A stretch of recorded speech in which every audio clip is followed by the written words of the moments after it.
ने कहा है कि मोटिव देखना पड़ेगा, इंटेंशन देखना पड़ेगा। ये देखना पड़ेगा कि राम भक्ति की वजह से ऐसा कहा जा रहा है या असल में सत्ता की कुर्सी पर निगाह है इसलिए कहा जा रहा है। ठीक है, इस पर बात करेंगे, ये आपने महत्वपूर्ण बात कही है।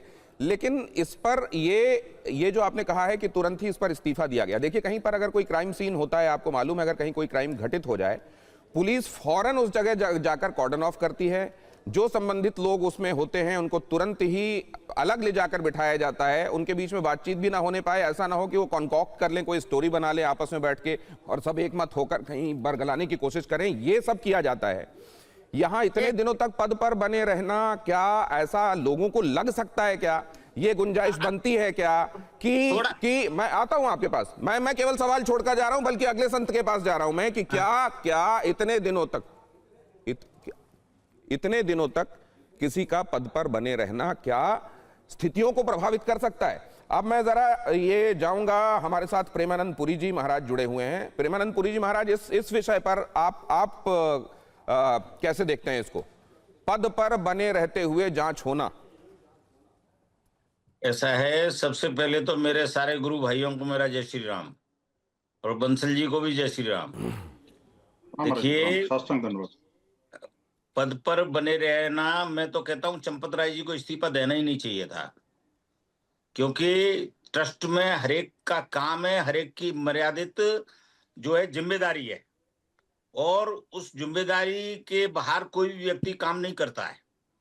तो अब अपना अपना विचार है। चंपत राय जी ने अपनी नैतिकता सोच के इस्तीफा दे दिया है, पर मैं नहीं समझता कि उनको इस्तीफा देने की जरूरत थी, और किसी भी ट्रस्टी को इस्तीफा देने की जरूरत थी, क्योंकि ये ट्रस्टियों ने अपना पूरा जीवन राम के लिए दे दिया है। और ये एक किंचित मात्र कहीं भी किसी भी बात में और किसी भी सनातनी के लिए ये कभी भी एक एक एक कहना चाहिए ना, एक आवरण जैसी बात भी नहीं किसी के माइंड में आएगी कि आदरणीय चंपत राय जी ऐसा कर सकते हैं, अनिल मिश्रा जी ऐसा कर सकते हैं, क्योंकि ये वो लोग हैं जिन्होंने अपने 30-30, 40-40 साल इस राम जन्मभूमि आंदोलन के लिए अपनी पूरी जबानियां दे दी हैं, और मैं इनके साथ तो 30-40 साल से मैं काम कर एक रहा बार फिर से और संतों के सम्मुख मैं एकदम शिष्य भाव से आप लोगों के सामने ये सवाल रख रहा हूं। जी बताइए। जी, मैं आपके साहब से ये जानना चाहता हूं। आपने कहा कि देखिए, जितना बड़ा व्यक्ति होता है उतने ही बड़े उसके आदर्श के प्रतिमान भी होते हैं।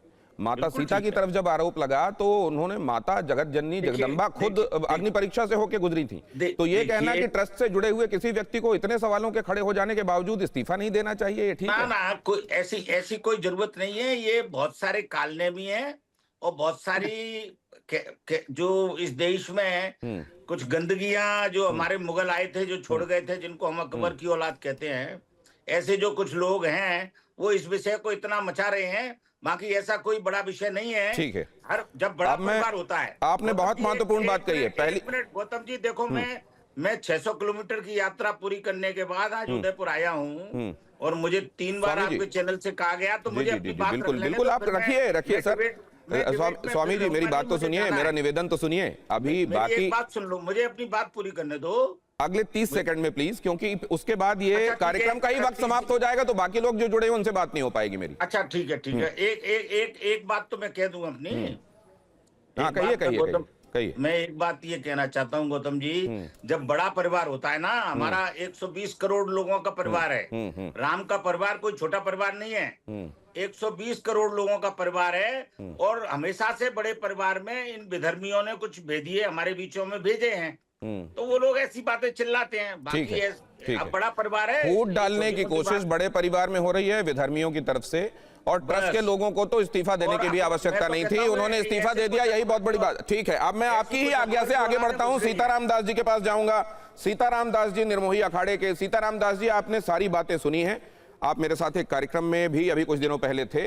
आप अब जो कोर्स करेक्शन हो रहा है उससे संतुष्ट हैं? देखिए, एक बात दिनेश जी, जो अभी सारे महापुरुषों की बातें निकल के आ रही थी, और विनोद जी की बात भी मैं सुन रहा था। वर्तमान में जो राजनीति हो रही है निश्चय ही दुर्भाग्यपूर्ण है। ये कांग्रेस, सपा, बसपा, भाजपा, कांग्रेस, सबके जितने पार्टियों के लोग हैं, इनको इस विषय से पूरी तरह से दूर हो जाना चाहिए।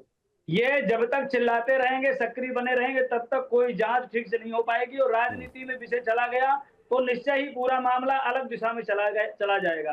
क्योंकि कांग्रेस जितना सपा और कांग्रेस वाले बोलेंगे, भाजपा वालों को, विहिप वालों को उतना अवसर मिल जाएगा उनके ऊपर चढ़ करके कहने का कि रामद्रोही आ गए। लेकिन सही बात यह है कि चंपत राय यदि चोर नहीं है, जो लोग कह रहे हैं कि चंपत राय चोर नहीं है, मैं कहना चाहता हूं चंपत राय चोर नहीं है तो चंपत राय के चेला टिन्नू मिन्नू के पास में हुंडी की चाबी कैसे पहुंच गई? और इतने दिनों से टिन्नू मिन्नू चोरी कर रहे हैं, इतने दिनों से, एक दिन का मैटर नहीं है, वर्षों से वो चोरी करते आ रहे हैं और अपने चेला लगा लिए। टिन्नू मिन्नू ने भी नीचे चेला बना लिए, वो भी चोरी कर रहे हैं। अनिल मिश्रा का भतीजा भी चोरी कर रहा है। और ये सब चाबी कहां से आई? क्या चंपत राय जी इतने, अभी ये लोग कह रहे हैं सभी महापुरुष कि चंपत राय का बहुत बड़ा योगदान है, इतनी बड़ी जवानी उन्होंने खपा दी। चंपत राय कोई सामान्य व्यक्ति नहीं है, मैं भी मानता हूं। चंपत राय बहुत बुद्धिजीवी, बहुत पढ़े लिखे, बहुत योग सुयोग कर्मठ व्यक्ति हैं। तो उनके नाक के नीचे चोरी होती रही, उन्हें पता भी नहीं है, ऐसा संभव नहीं है। इतने बुद्धिमान व्यक्ति के सामने नहीं, जिन पर उन्होंने भरोसा किया, उन्होंने भरोसे पर आघात किया। चोरी हुई, उनकी सहमति से सीताराम दास जी, सीताराम दास जी, संत स्वभाव ऐसा होता है कि वो आसपास के लोगों पर सहज भरोसा करता है और लोग उस भरोसे का गलत फायदा उठा लेते हैं कई बार। यही चंपत राय जी के साथ हुआ है, ऐसा भी माना जा रहा है। ऐसा बिल्कुल नहीं है। संत स्वभाव सरल होता है, उसका फायदा कोई उठा सकता है, लेकिन संत बेवकूफ नहीं होता है। ये तो बेवकूफी कही जाएगी। सरलता से कोई छोटे मोटे काम कर जाए चलेगा, इतनी बड़ी चोरी सरलता से हो जाएगी?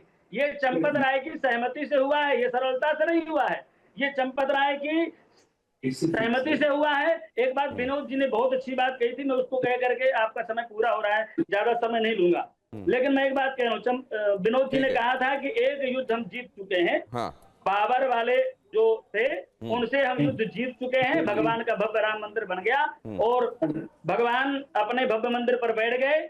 लेकिन जो बाबर वालों से जीत गए, लेकिन अब ये जो कलयुग के बाबर, ये कलयुग के जो चोर बैठे हैं, इनसे दूसरी लड़ाई शुरू हो रही है और हम लड़ना शुरू करेंगे। हमने 500 वर्ष बाबर वालों से लड़ा। आपने महत्वपूर्ण बात कही है कि अब ये दूसरी लड़ाई शुरू होगी।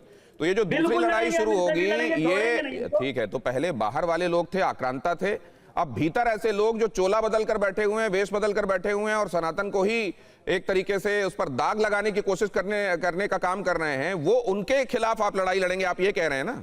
बिल्कुल लड़ेंगे। ठीक है। ये भीतर वाले कभी नहीं थे, ये इनका उद्देश्य था, ये शुरू से इनका उद्देश्य था कि हम मंदिर बनाएंगे, फिर वहां व्यवसाय करेंगे। तो उसमें चंपत राय भी शामिल है क्या? क्या उसमें चंपत राय भी शामिल है? आप क्या कह रहे हैं? आप क्या कह रहे हैं? क्या उसमें चंपत राय भी शामिल है? नहीं थे ये लोग चोर हैं।